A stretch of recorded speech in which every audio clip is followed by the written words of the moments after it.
La première fois que j'ai rencontré les Maasai, ma tête a fait...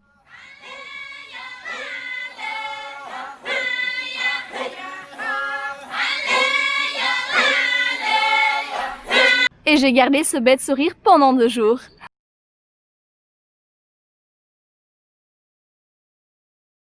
C'était comme si un enfant rencontrait le Père Noël pour la première fois. Car pour moi, les Maasai, c'était les personnes qu'on voyait uniquement sur les peintures, ou bien dans les reportages, dans les documentaires. Bref, depuis ma petite tête en Belgique, ces personnes me semblaient être tellement loin, dans un autre monde. Accompagnée de ma famille de Nairobi, nous sommes donc allés dans le sud du Kenya pour passer 2 jours dans un village des Maasai. Alors il faut savoir que pour entrer dans les terres des Maasai, il faut être impérativement accompagné d'un Maasai. D'ailleurs dans les safaris, on propose souvent une option qui est de passer environ 1 heure dans un village Maasai contre un petit supplément. Après ça, moi je voulais pas le faire parce que mon but c'était vraiment de partir rencontrer les Maasai, de découvrir leur quotidien et pas seulement de passer 1 heure à voir des danses ou des chants qui seront dans tous les cas uniquement destinés au tourisme. Bref, si nous avons pu partir à la rencontre des Maasai, c'est grâce à la voisine de la famille qui connaissait un Maasai de Nairobi qui a accepté de nous emmener voir sa famille.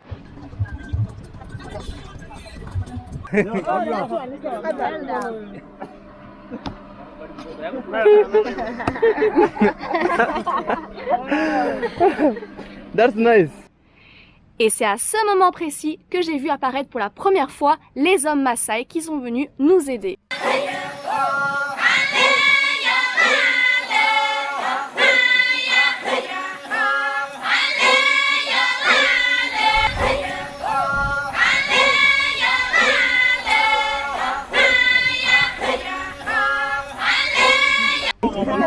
Mario. The head. Head. The head.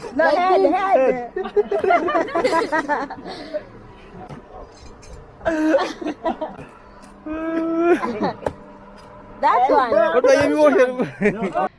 Après avoir salué les hommes, c'était au tour des femmes qui nous attendaient à l'entrée du village en ligne. Malheureusement pour moi, je portais la mauvaise tenue car j'avais demandé la veille justement au Maasai quel genre de tenue je pouvais porter pour venir au village. Il m'a dit tu portes ce que tu veux. Du coup, moi je suis arrivée avec un petit top où on voyait mes épaules et mon ventre parce qu'il faisait très chaud. Mais ce n'était pas approprié pour pouvoir saluer les femmes.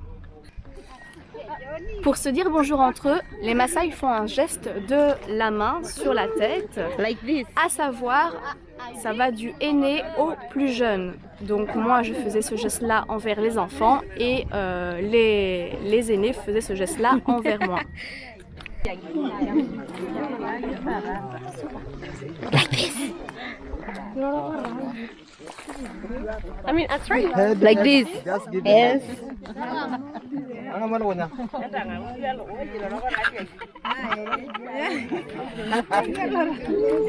J'ai eu la chance, ou la malchance avec le recul, de passer la nuit dans la petite maison. Ces maisons s'appellent des maniatas et sont faites de bois, de terre et de bouse de vache.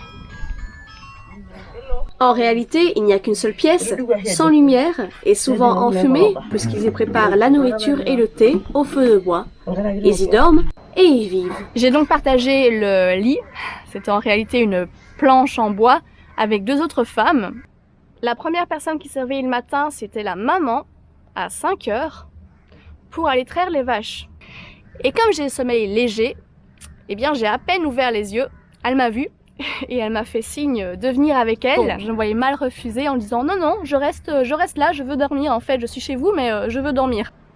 Alors pour la petite histoire avec les Maasai, il s'est passé quelque chose d'incroyable qui fait qu'aujourd'hui j'en rigole, mais que quand je l'ai appris, ça m'a pas vraiment fait rire. Et donc je vais vous raconter ce qui s'est vraiment passé au sein du village des Maasai lorsque j'y étais. Quand on s'est réveillé, la famille à qui j'étais voulait absolument partir. Ils m'ont pas dit pourquoi, mais ils m'ont dit qu'on n'allait pas tarder à partir le matin. Et je comprenais pas, parce que moi je voulais encore rester toute la journée, mais ils insistaient, ils voulaient vraiment partir. Et puis ils m'ont dit, si on reste, ils vont nous demander de l'argent pour manger, etc. Parce qu'il faut savoir que la veille, quand on est arrivé, on a dû offrir une chèvre. On est des invités, donc nous devons arriver avec quelque chose. Et là, le cadeau, c'était la chèvre. Donc, ils nous ont demandé 40 $ pour la chèvre. Et surtout, comme j'étais l'invité principal, parce que j'étais la blanche, on va dire, j'ai dû moi-même choisir la chèvre qu'ils allaient tuer. Alors, autant dire que, bah non, c'était pas possible. Du coup, je suis partie. On m'a dit, c'est la culture, c'est comme ça. En fait, je n'ai su que la vérité qu'une fois rentrée à Nairobi. Maasai est venu chez eux pour demander à me voir. Et donc le Maasai est revenu 2, 3, 4 fois.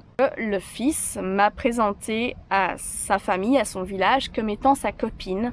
Et il leur a dit qu'il allait m'épouser. Et au moment où la famille m'a dit « Allez, maintenant, on y va », c'est parce que cet homme-là avait l'intention de préparer un thé qu'on allait partager tous les deux et mettre dedans une sorte de potion magique, comme ils appellent ça là-bas, pour que je tombe amoureuse de lui.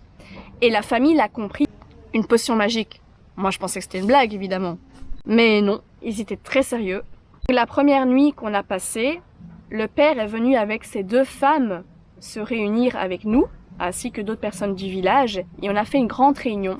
Je n'ai strictement rien compris de la réunion pendant plus d'1 heure. Ils parlaient en swahili et dans la langue des Maasai. Moi, je pensais que c'était une réunion de bienvenue, comme on m'a discrètement soufflé à l'oreille. Et le lendemain, quand j'étais partie faire pipi dans le bois, le grand-père, le père et le fils sont venus me rejoindre pour m'offrir un collier. La veille, la maman m'avait offert une tenue. Et ben moi, j'ai cru que c'était un cadeau de bienvenue, évidemment, une fois encore. Après aujourd'hui, ça me fait rire. C'est quand même une expérience unique qui m'est arrivée. Allez, je vous laisse découvrir cette rencontre de 2 jours avec les Maasai. Retour en images.